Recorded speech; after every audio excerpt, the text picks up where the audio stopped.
Hello, hello. Let's talk about gate 3 or gene key 3, which we are transiting between April 17th and April 22nd, 2023, which is going to take us into Taurus season. So gate 3 is in the sacral and it connects to the root through gate 60. And this is an individual knowing circuitry. And that circuit or that channel is about the ability to take what works and expand on it in innovative ways. And it's the energy to do something different in right timing. So the quantum human design name of this is the gate of innovation, and the traditional human design name is the gate of ordering. And in the I Ching, this is known as difficulty at the beginning or sometimes sprouting.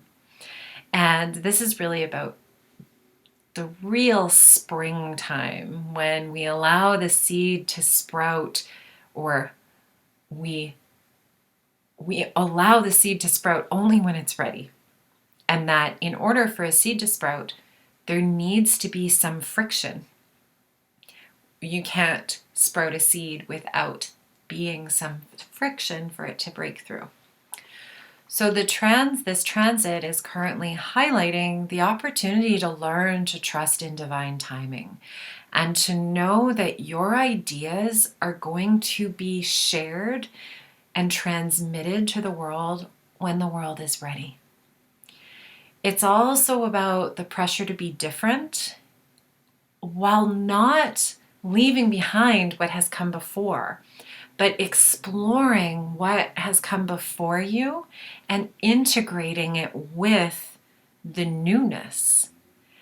And it's about using your energy to create order from chaos. So on the shadow side of this, you might find yourself pushing against right timing and then you burn yourself out. Or you feel this internal pressure or panic to share an idea. It's like, I have to do it now instead of being in right timing. So Richard Rudd calls this from chaos to cosmos. And on the shadow is known as chaos. And this is an idea that somehow we are separate from or powerless in comparison to nature or the infinite or the unseen, and that things just seem to happen to us. And in an attempt to create order or control in our lives, we then make ourselves separate from nature and the infinite. And from this place of separation, we actually fear change because there's a belief that life is highly unpredictable and we're separate from it. And so we lean into our old survival strategies of kind of like the survival of the fittest, each one for himself, right? Where it feels like competition.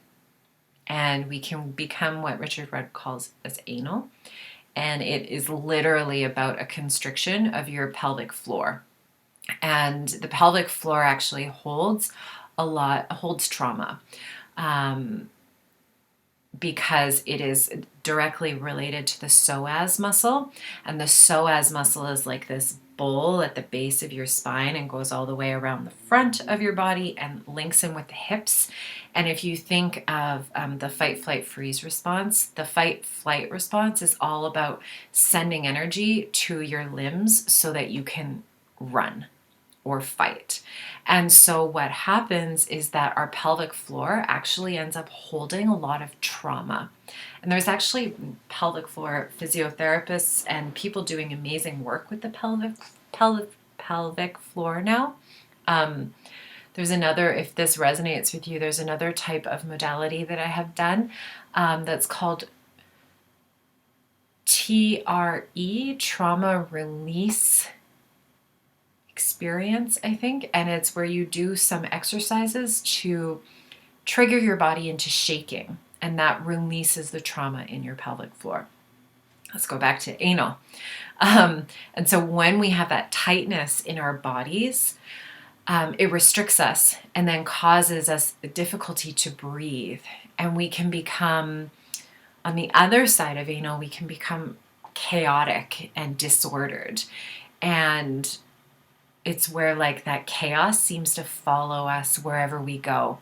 And we buy into the fear that somehow there's something wrong with us and we're separate. And that's the proof that we're separate. So the gift is the gift of innovation.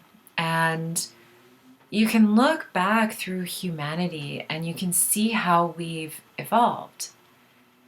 We haven't thrown things out as we've evolved. We've brought things with us, and then we've changed things that make more sense for this now. And this is true evolution.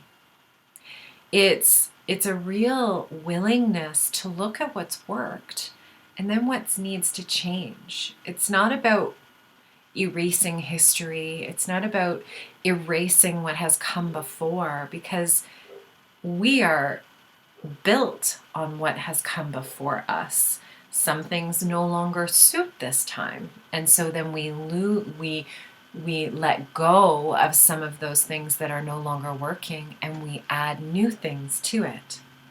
And this is true collaboration and innovation. And there's an element of play to this, because if you think of a child that's playing, and I think of my nephew, it can sometimes look quite chaotic. You don't know what they're doing. My nephew's into pretend right now, and so he tells me like, do this. But he understands that it makes sense, but I'm like, I don't know what we're doing.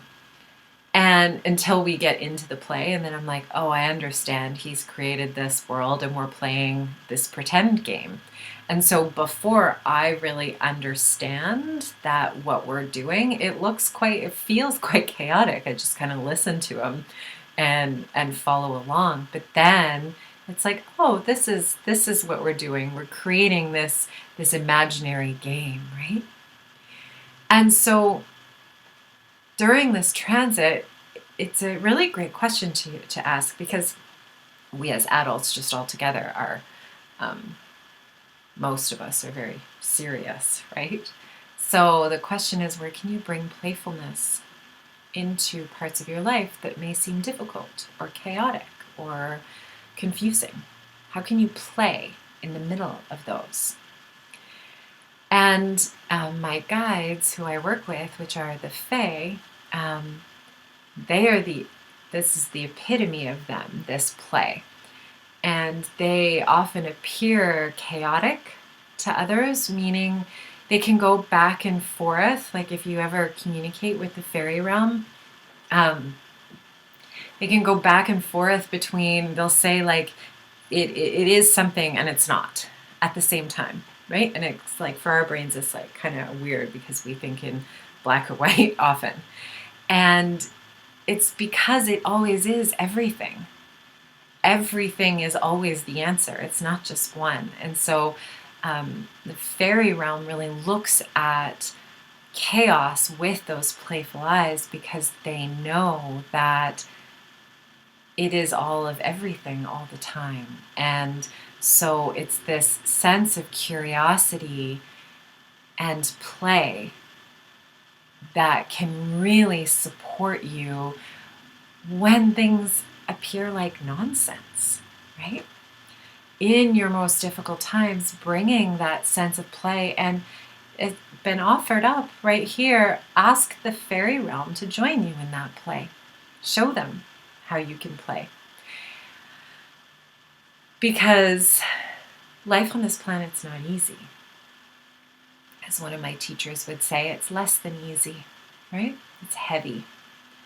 And so when you look to children, to birds, especially songbirds, to butterflies, to cats, and to the fairy realm, they've really mastered living with the density of this planet.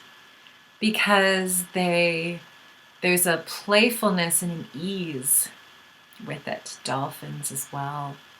I mean, so many, right? So this is really just really encouraging you to tap into the play when things seem like they're not making sense or they're chaotic. So if you liked this, please subscribe or like or drop me a comment and let me know. Thanks so much for watching.